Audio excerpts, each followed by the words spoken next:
Pendant très longtemps, j'ai travaillé la peinture comme je la pensais depuis l'enfance. J'utilisais du noir depuis l'enfance, mais je l'utilisais surtout comme pouvoir de contraste avec les couleurs sur lesquelles il arrivait. Sur une couleur claire, il la rend encore plus claire. Sur une couleur sombre, il l'éclaire. On prend une couleur sombre, on met du noir à côté, brusquement, elle paraît moins sombre. Et je l'utilisais de cette manière-là.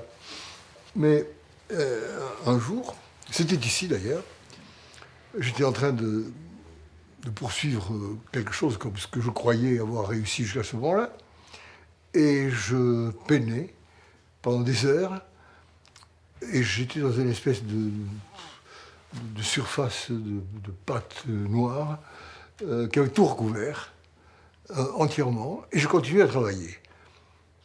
Et comme j'étais fatigué, épuisé, je suis allé dormir un instant, une heure ou deux, et lorsque je me suis réveillé, je suis allé voir ce que j'avais fait, et je me suis dit, je ne suis pas masochiste, si j'ai travaillé des heures à ça, il y a une raison enfouie en moi qui est certainement plus importante, qui fait que j'ai continué. Et alors là, je me suis aperçu, brusquement, que je ne travaillais plus avec du noir, mais que je travaillais avec la lumière réfléchie par des états de surface du noir.